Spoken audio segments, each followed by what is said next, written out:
अस्सलाम वालेकुम। लाड़काने खां मां आहियां अब्दुल फताह उडो ऐं तव्हां ॾिसी रहिया आहियो AFO न्यूज़ 786। तक़रीबन हिकु हफ़्तो अॻु बेदर्दीअ सां क़तल थियल पुलिस एहलकार शहज़ादो शहर जा क़ातिल गिरफ़्तार न थियण ऐं जवाबदारनि तरफ़ां मक़तूल जे वारसनि खे मौतमार धमकियूं ॾियण ख़िलाफ़ वारसनि जिन में औरतूं ॿार ऐं ॿियनि तरफ़ां SSP चौक लाड़काणे में पाक किताब खणी एहतिजाजी धरणो हंयो वियो। इन मौक़े ते मक़तूल जी अमड़ ख़ानज़ादी खातूं ऐं ॿियनि मीडिया सां ॻाल्हाईंदे चयो त बाकरानी थाणे जी हद में पुलिस एहलकार शहज़ादो शहर खे ड्रोड़ाए बेदर्दीअ सां गोलियूं हणी जवाबदार हमीद अली शहर, अली जान मुराद शहर ऐं ॿियनि क़तल कयो हो, जंहिंजे क़तल जो केस बाकरानी थाणे ते दाख़िल कयो वियो आहे।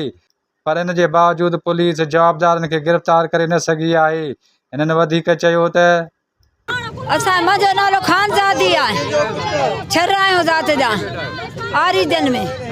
ख़ैर मोहम्मद आरीजा कलंदराबाद में वेठल आहियूं ख़ैर मोहम्मद आरीजन।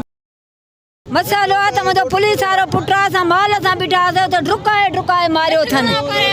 हा, उनखे मारियो आहे हिकिड़ो हमीद राज़ी खान जो पुटु, ॿियो हमीद छेरल जो पुटु, ज़मीर छेरल जो पुटु, अली दोस्त मुराद जो पुटु। मुराद ॾे चवांसि त हल पुलिस काहे त को पुलिस नथो काहे, ज़ात जा उहे बि शहर आहिनि।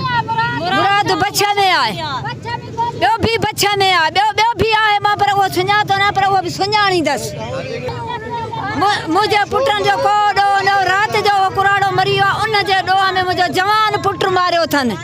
उन ॾोह में मुंहिंजो पुटु जिथे बि फासंदा मुंहिंजा पुट छॾाए उहो ईंदो हुन वञी। पुलिस गुनाह मुंहिंजो बचड़ो मारियो अथनि, बेगुनाह भॼाए मुंहिंजो बचे खे बंदूक आयूं अथनि। छो कहिड़ो गिरफ़्तार छो आहे बाक़ी जाने मां चवां थी चाहियां थी ओॾे पुलिस नथी हले, छो छाजे करे नथी हले? मां चाहियां थी त जायूं बि ठहराए ॾे मूंखे, उन्हनि जूं दुश्मननि कातिलनि जूं जायूं बि रहनि ऐं मूंसां पुलिस जाने चवां त ॾे हले न, छो नथी हले?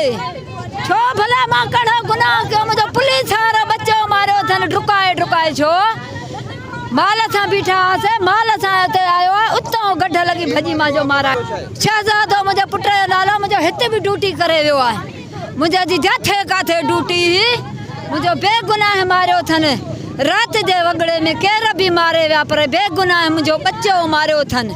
ॾेर खे मारियो अथऊं बुलैदी हमीद राज़ी खान जो पुटु, अली दोस्त मुराद जो पुटु, बुलैदी राज़ी खान जो पुटु, हमीद ॿ हमीद थी, हिकु हमीद शेरल जो पुटु, हिकु हमीद राज़ीअ जो मारियो अथऊं। असां ते कूड़े जो केस कयूं, राति जो राज़ी हुयो उहो असांजे ते हयऊं कूड़ो केस, असांजो नौकरीअ ते मौली शाख ते नौकरी पियो करे, असांजो बेगुनाह तड़पाए मारियो अथऊं। सबूत को बि न हुन, न को पेरो खणायूं, न को फिंगर घुरायूं, राति जो मुयलो असां ते ज़ोरीअ केस हयऊं, कुझु त कनि हा न, कुझु बि न कयूं, बेगुनाह असांजो ॾेर मारियऊं। हिकिड़ो गिरफ़्तार कयो अथऊं, न घर ठाहिया अथऊं, न कुझु बि नथो कयो। असांजो इंसाफ़ कयो, जायूं ठारायो, मर्द खणायो, मायूं खणायो, असांजो इंसाफ़ कयो। मज़ीद न्यूज़ एंड अपडेट्स के लिए इस चैनल को सब्सक्राइब करें।